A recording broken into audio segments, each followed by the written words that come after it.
Bernie Sanders of Vermont. Senator, great to have you with us tonight. A colleague of yours on the other side in the Senate, John Hoeven from North Dakota, where all the oil is being pumped out of the ground, said that there will be over 60 supporters for a standalone piece of legislation on Keystone, and that's going to be one of their first orders of business in the Senate. How can Democrats fight this, and what's your reaction to that news? Well, I think if you listen to what the scientific community is saying overwhelmingly, is that climate change is real. It is caused by human activity. It is already causing devastating problems.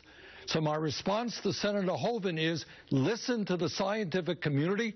We have got to, as a nation, lead the world in transforming our energy system away from fossil fuel and into energy efficiency and sustainable energy.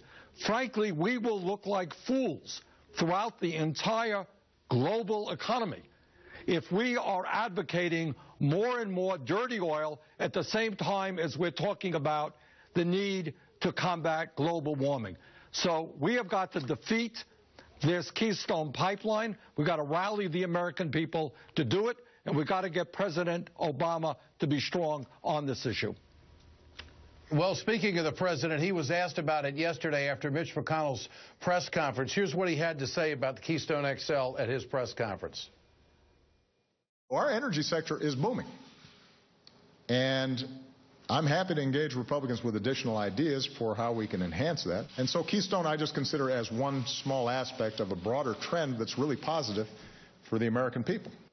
He gave a much lengthier answer than that. That's just a snippet of it. But your reaction to his position, the way it sounds right now, Senator?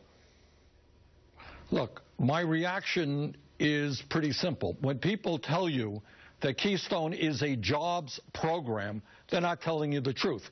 According to the State Department, it will create about 2,000 jobs, construction jobs, over a 2-year period, and then about 50 permanent jobs. If you want a jobs program, let's rebuild our crumbling infrastructure, invest $1 trillion in doing that, and create 13 million jobs, not 2,000 jobs. So I think the answer to our energy crisis is respect what the scientists are saying, transform our energy system, start putting billions into energy efficiency and into weatherization, and move aggressively in wind, solar, geothermal, and biomass. Are you confident, Senator, that the Democrats can turn the tide on Keystone? I mean, they are bound and determined to have this built. It is Canadian oil. It's toxic. It has to be refined in a special refinery. It's not going to bring our gas prices down. It's going to be thrown out on the world market. And it's a big risk coming through the middle of the country over our aquifer. There's, as I see it, very little upside. Okay, you're going to move oil either by train or by truck. But by pipeline, there's accidents everywhere. It's a big risk to us. Do you think the Democrats can stop it? Well, I certainly hope so. We're going to need the American people on our side to move aggressively in getting the Congress to say no to this disastrous idea.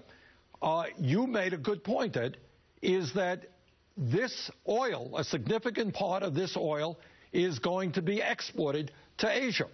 In fact, there are at least 3 separate studies, including one at Cornell, which suggests that because of the infrastructure, refinery infrastructure, domestic prices will actually go up.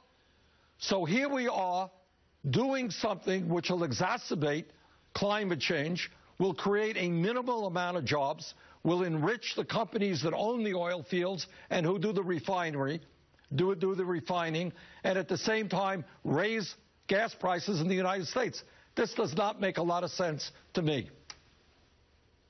Senator, finally, the results that came in on Tuesday night, does that bring you any closer to a decision or warm your heart more about a Bernie Sanders at the White House, a run at the nomination and a run at the White House? Does it change your thinking or enhance it in any way?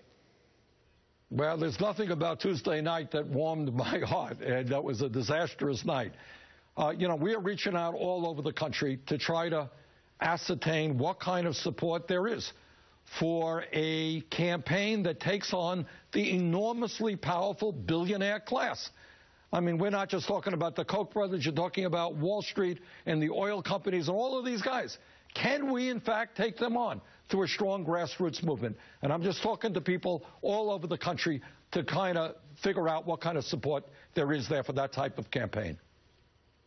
Senator Bernie Sanders, good to have you with us tonight. Appreciate your time. Thanks so much. Coming up, the Clinton team is already talking